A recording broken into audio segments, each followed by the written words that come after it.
ترین صحابیہ سیدہ خولہ بنت ثعلبہ رضی اللہ عنہا کا تعارف۔ خولہ بنت ثعلبہ کا تعلق قبیلہ خزرج سے تھا۔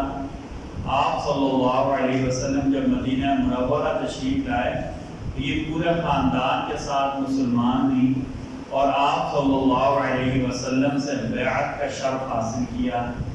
آپ کے شوہر کا نام تھا اوس بن صامت۔ ایک مرتبہ انہوں نے ان سے زہار کیا۔ زہار شرعی مسئلہ ہے، اپنی بیوی کو کہتے ہیں تو میری ماں ہے یا تو میری بہن ہے، اس کو زہار کہتے ہیں، ٹھیک ہے۔ اچھا، اور شرم تو اس کی اسلام میں ہے، اس کی کوئی حیثیت کوئی نہیں، بندہ گناہ گار ہوگا، لیکن اسلام سے پہلے عرب یہ سمجھتے تھے اگر کسی نے اپنی بیوی کو ماں یا بہن کہہ دیا تو طلاق ہو جائے گی، ٹھیک ہے۔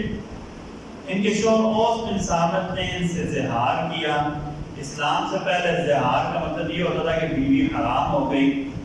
حضرت خولہ فوراً نبی کریم صلی اللہ علیہ وسلم کی خدمت میں پہنچی اور کہا یا رسول اللہ میری عمر اتنی زیادہ ہو گئی، میں بوڑھی ہو گئی ہوں، میرے خامد نے مجھے کہہ دیا کہ میرے لیے ماں ہے۔ اس پر نبی کریم صلی اللہ علیہ وسلم خاموش ہو گئے کیونکہ شریعت کو کوئی حکم ابھی نہیں نازل ہوا تھا۔ حضرت خولہ نے ایسے اوپر دیکھا اور روئی۔ ابھی ان کی آنکھوں سے آنسو نیچے نہیں گرے تھے کہ اللہ تعالیٰ نے 28واں پارہ سورہ مجادلہ نازل فرما دی۔ انہوں نے کہا قد سمع اللہ قول التی تجادلک فی زوجہا وتشتکی الی اللہ۔ اللہ نے اس عورت کی بات سن لی جو اپنے خامن کے جھگڑے کی شکایت آپ کے سامنے لگا رہی تھی۔ اللہ یسمع تحاورکما ان اللہ سمیع بصیر۔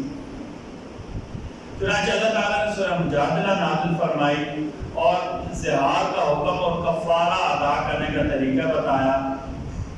پھر انہوں نے اپنے شوہر کی طرف سے زہار کا کفارہ ادا کیا۔ اللہ تعالیٰ نے قرآن کی آیت کو نازل کر کے مسلمانوں کو زہار کا صحیح طریقہ بتایا۔ حضرت خولہ انتہائی سمجھدار عورت تھی، آپ کو گفتگو میں بڑی مہارت تھی، آپ بڑی جرأت مند عورت تھی۔ امیر المومنین سیدنا عمر نے ایک دفعہ منبر پر ایک مسئلہ بیان کیا، حضرت خولہ کو اعتراض ہوا تو باہر سے آئیں حضرت عمر کو روک دیا، اتنی جرأت مند تھی، اور کہا کہ اللہ تو یوں کہہ رہے ہیں اور عمر تو یوں کہہ رہا ہے۔ عمر چپ ہو گیا، پتہ کیا کہا؟ اصابت المرأة واختار عمر، یہ عورت ٹھیک کہہ رہی ہے، عمر سے غلطی ہو گئی ہے۔ سبحان اللہ۔ امیر المومنین خلیفۃ المسلمین کہا کہ یہ عورت ٹھیک کہہ رہی ہے، عمر غلط کہہ رہا ہے، عمر سے غلطی ہو گئی ہے۔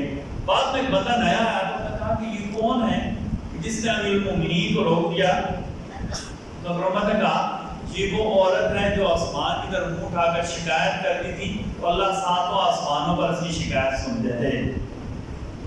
حضرت خولہ سیدنا عمر کے دور خلافت کے آخر میں وفات پا گئی رضی اللہ عنہ۔ ایک بات کے بارے میں نماز چھوڑ دینا، نبی کریم صلی اللہ علیہ وسلم نے فرمایا نماز کا چھوڑنے سے آدمی یا کافر ہو جاتا ہے یا مشرک ہو جاتا ہے۔ یعنی کافر اور مشرک کے علاوہ مسلمان کی شان ہی نہیں کہ وہ نماز چھوڑ دے۔ ایک سنت کے بارے میں واش روم جانے کا ادب کیا ہے؟ آپ صلی اللہ علیہ وسلم جب استنجا کے لیے تشریف لے جاتے تو جوتے پہن کر جاتے، ننگے پاؤں نہیں جاتے۔ جب تک کوئی بڑی مجبوری نہ بن جائے، مثلا جوتے ہیں ہی نہیں یا پاؤں اتنے زخمی ہیں جوتے نہیں پہن سکتا تو واش روم ننگے پاؤں نہیں جانا چاہیے۔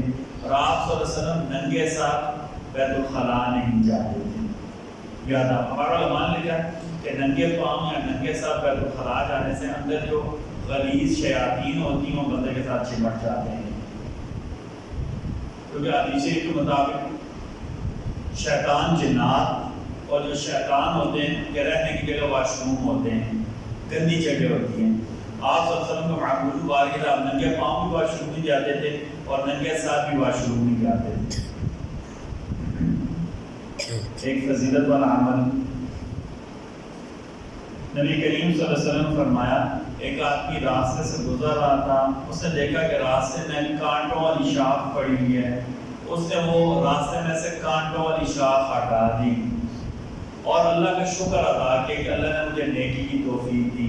آپ صلی اللہ علیہ وسلم فرمایا راستے میں سے تکلیف دہ چیز ہٹانے کی وجہ سے اللہ نے اس بندے کی مغفرت فرما دی ہے۔ اللہ تعالیٰ ہم سب کو کہنے سننے سے زیادہ عمل کی توفیق عطا فرمائے۔